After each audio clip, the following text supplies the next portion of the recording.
സ്വകാര്യ ബസ്സുകൾക്ക് വ്യാപകമായി പോലീസ് പിഴ ചുമത്തുന്നതിനെതിരെ ഈ മാസം 10-ന് പ്രഖ്യാപിച്ച സമരവുമായി മുന്നോട്ടു പോകുമെന്ന് bus operators coordination committee general convener Rajkumar Karuvarath. ഭീമമായ പിഴ അടച്ച് സർവീസ് നടത്താൻ പറ്റാത്ത സാഹചര്യമാണ് നിലവിൽ. പ്രശ്നം പരിഹരിച്ചില്ലെങ്കിൽ അനിശ്ചിതകാലത്തേക്ക് സർവീസ് നിർത്തിവെക്കാനും കോർഡിനേഷൻ കമ്മിറ്റി യോഗം തീരുമാനിച്ചു. സ്വകാര്യ ബസ്സുകൾ തിരഞ്ഞുപിടിച്ച് നിയമലംഘനത്തിന്റെ പേരിൽ പോലീസ് കടുത്ത പിഴ ചുമത്തുന്നതായാണ് ആക്ഷേപം. ബസ്സുകളുടെ ഫോട്ടോ എടുത്തയച്ചാണ് പിഴ ചുമത്തുന്നത്. കണ്ണൂർ ജില്ലയിൽ ആകെ ഈ സ്ഥിതി നിലനിൽക്കുകയാണെന്ന് bus operators coordination committee general convener Rajkumar Karuvarath പറഞ്ഞു. പോലീസ് ഡിപ്പാർട്ട്മെന്റിന്റെ ഭാഗത്തുനിന്ന് ക്യാമറ ഉപയോഗിച്ച് ഫോട്ടോ എടുത്ത് ഫൈൻ ഈടാക്കി പീഡിപ്പിക്കുന്ന ഒരു നടപടിയുമായി മുന്നോട്ട് പോവുകയാണ്. ഞങ്ങളെ സംബന്ധിച്ചിടത്തോളം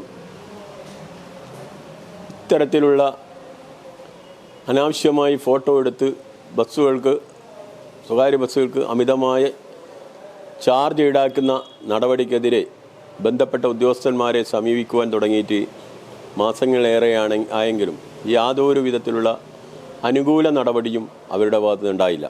നിലവിൽ കടുത്ത പ്രതിസന്ധിയാണ് സ്വകാര്യ ബസ് വ്യവസായം നേരിടുന്നത്. സ്പെയർ പാർട്സ്, ഡീസൽ വില, ടാക്സ് എന്നിവ തന്നെ താങ്ങാൻ പറ്റാത്ത അവസ്ഥയാണ്. ഇതിനിടയിലാണ് പോലീസും നിസ്സാര കാര്യങ്ങൾക്ക് വൻ പിഴ ചുമത്തുന്നതെന്നും രാജ്കുമാർ കരുവാരത്ത് കുറ്റപ്പെടുത്തി. 10-25,000 ബസ്സുകൾ ഈ മേഖലയിൽ നിന്ന് ഒഴിഞ്ഞുപോയി. അതിൻ്റെ MV ടാക്സ് സെയിൽ ടാക്സ് അടക്കമുള്ള കോടിക്കണക്കിന് രൂപ മാസങ്ങളിൽ ഗവൺമെൻറ് നട്ടാണ്. ഇപ്പം നമ്മളെ സംബന്ധിച്ചിടത്തോളം ഗവൺമെൻറ് സാമ്പത്തികമായിട്ട് വളരെയധികം പ്രയാസത്തിൽ നിൽക്കുന്നതാണ്.